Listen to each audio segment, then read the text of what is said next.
Mic check, check in the building. Hey, what's up? How you doing? It's been a long time since we've, I guess, talked like this. So you'll have to excuse me if I'm a little rusty at it, you know? But I want to talk to you about a story that matters to a person that asked me to talk about it. And as I was thinking about my response to this wonderful thing,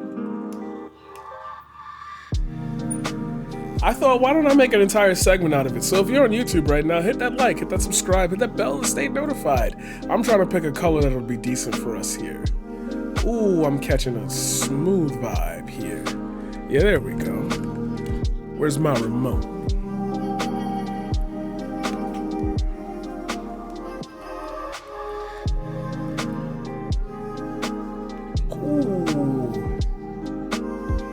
Got a lot going on. There's us. Oh, there's this. There's our cinematic color here. I want to do this all just for you.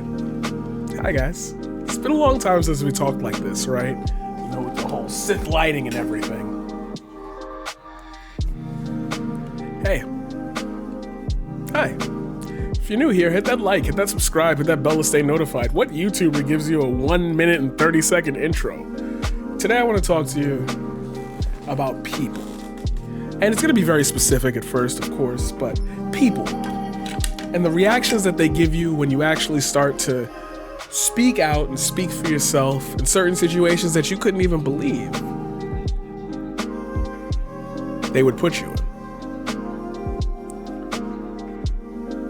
A chatter said that one of the students in their class used the term the blacks more than once.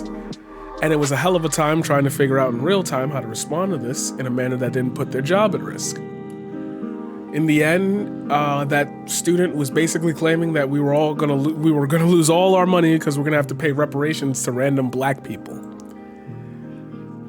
The teacher was like, dude, black people don't even have equal rights right now, and there's no fucking way that's happening. That's fear-mongering, and you should be skeptical when you hear people say stuff like that, and you should start Googling things instead of just taking their word for it. At the beginning... Hey, hi, Josie.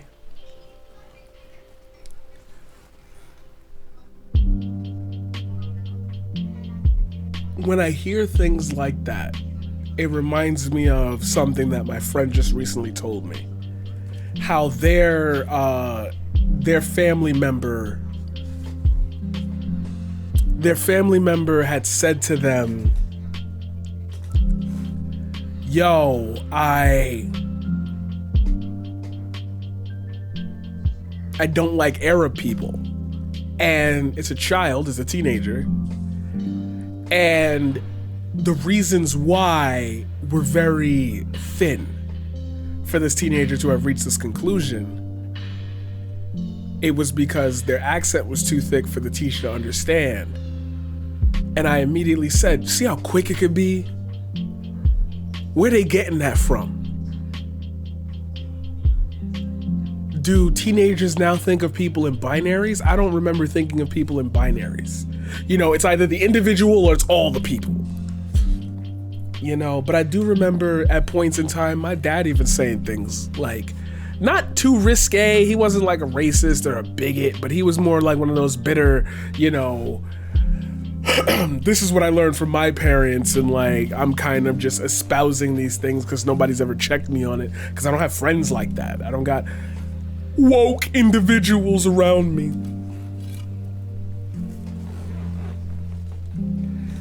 And I'm always reminded that radicalization starts young. I'm always realizing that like the hatred that we see in this world it's not coming from no fucking Facebook, no Twitter. Like nobody's that dumb to fall for a grift that quite literally the people who set you up for the grift are saying something completely different. At some point you'd have to be like, all right, I don't like abusive relationships, I'm out. You had to have been comforted in that role. That's the only way I can see that being a possibility. Because I see it happen when people are younger. To sit in a room with somebody where you've had almost the minimalist of experiences in life thus far, and to make a declarative statement like, we're gonna lose all our money because we gotta pay reparations to random black people. Like, even if I set you straight on that, there's a whole era of words matter. Words can literally split apart the tendrils of your thoughts every night. You go to sleep crying about something somebody said to you at one point, right? You've done it before. Everybody has. Even if it's a movie you watched that was mad deep. Now I gotta think about that. Now I gotta incorporate that into, oh my God, I hope more people don't think that way. By nature of just the fact that you're ignorant enough to have fallen in that pit hole, I now recognize that my work is not even attacking those who deliberately spread that message. It's saving all of you from falling from it. And that's what that teacher brought in my head, because I've been a teacher. I am a teacher. I just haven't worked in a school because fuck the DOE. And it's like I would be confronted with kids who would act out in certain ways, but they were all minorities, so it rarely got to a point where like somebody was saying some like unmitigated shit, you know what I mean? And it scares me sometimes. It scares me sometimes to recognize that in this world, you get choices, and some people just fall into the trap of, I heard the wrong thing at the wrong time, I tunneled it in my head, and now look. Now I have an irrational fear of trans people because of things that I didn't even get to discuss when I was a kid. But critical race theory is bad, right?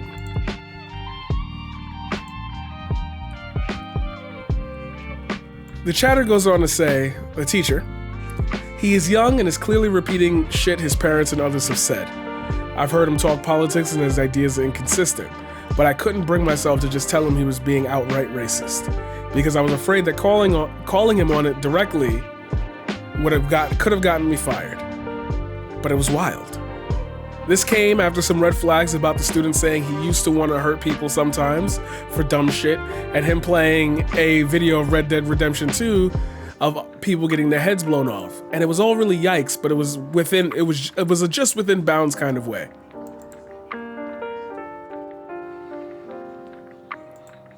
And I recognize that pain of like asking yourself, how do you deal with something like that? Because I've been there. And I thought, to be honest with you, I thought at some points I was better than that, Like, as long as I don't ever think things like that, I'll be great. But in retrospect, I couldn't even recognize that I was hurting people, even indirectly, because I had to follow my own dreams, and that means that I can't support them in theirs. So what the fuck do I know? But I know what it's like to be in a position where you think that all the experiences you have gave you the authority to be able to profess a certain, hey, that's harmful. And to have that rejected makes you even wonder, how did we even get here? It's all right to have opinions, but for all the da-da-da-da-das, it's 2022. How can our leaders say that we live in a post-racial world? How can people that dictate all these conversations say we live in a post-racial world? But the youth is picking it up from somewhere, and it ain't us. Who is it? And now we have to fear, oh my God, these kids might be like being raised by old KKK wizards, and now I got one in my class and I don't know how to approach it because I can't lose this job. Capitalism's a threat and I'm stuck. There's no way to challenge. But our institutions are liberal, right? I say this entire piece to say, sometimes you are just reminded that the world moves on without you, and sometimes the world will stop just for you. When moments like these come up, that's the test of your character. Not the public debate, not the one in the square, not the one in the town, not the one where you profess all of your feelings to somebody. It is directly when you hear something that you just know to not be a fact in life anymore. Black people are lazy. What are you gonna do when that conversation hits? You're gonna laugh and drink and have a couple of beers with your buddy because that's your buddy? Or are you really ready to know what pain feels like when you have to say, dude, I can't hang out with you anymore?